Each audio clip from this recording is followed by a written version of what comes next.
Hi friends, welcome to AK trading. இப்போ நம்ம mid cap பற்றி பார்க்க போகிறோம். மிட் கேப் வந்து நாளைக்கு எக்ஸ்பைரி மண்டே. ஸோ அது எப்படி இருக்குதுன்னு பார்க்க போகிறோம்.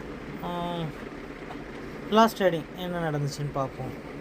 லாஸ்ட் ட்ரேடிங் மார்க்கெட் ஓப்பன் ஆனது 10,659, ஹை வந்து 10,720, லோ வந்து 10,532. மார்க்கெட் க்ளோஸ் வச்சுருக்கிறது 10,667. பார்க்க போனால் ஓப்பனுக்கு மேலே ஒரு 10 பாயிண்ட் மேலே க்ளோஸ் வச்சுருக்கு. பாக்கி எல்லாமே ஓப்பன் நல்லா ஹை போயிருக்கு. ஆனால் மிட் கேப் வந்து அவ்வளோ ஓப்பனுக்கு மேலே போகலை. ஸோ பார்ப்போம் நாளை என்ன நடக்குதுன்ட்டு. சரி, ஓகே. அப்போ இது ரெண்டுக்கும் நமக்கு நியர்பை ஸ்ட்ரைக்காக இருக்கிறது 10,650.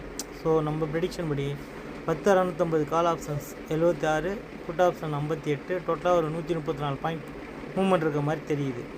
அதன்படி பார்க்க போனால் நமக்கு இமீடியட்லி ரெசிஸ்டன்ஸ் ஒன்றா இருக்க போகிறது 10,726, ரெசிஸ்டன்ஸ் 2 10,784, சப்போர்ட் பார்த்தீங்கன்னா சப்போர்ட் 1 10,592, சப்போர்ட் 2 10,516. இது ரெண்டுக்கும் நமக்கு மிட் பாயிண்டாக இருக்க போகிறது 10,659. ஸோ நம்ம ப்ரெடிக்ஷன் படி 10,659க்கு மேலே மார்க்கெட் சஸ்டெயின் ஆனால் என்ட்ரி டு கால் ஆப்ஷன்ஸ், அதுக்கு கீழே மார்க்கெட் சஸ்டெயின் ஆனால் என்ட்ரி டு புட் ஆப்ஷன்ஸ். இதில் ரொம்ப முக்கியம் மார்க்கெட்டோட ஓப்பன். மார்க்கெட் ஓப்பனுக்கு மேலே மார்க்கெட் நிற்கணும்.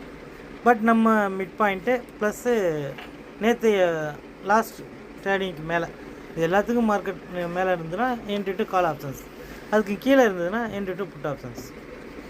ஓகே ஃப்ரெண்ட்ஸ், அவ்வளோதான் இந்த வீடியோ பிடிச்சிருந்தா லைக் பண்ணுங்கள், ஷேர் பண்ணுங்கள், கமெண்ட் பண்ணுங்கள். நன்றி, வணக்கம்.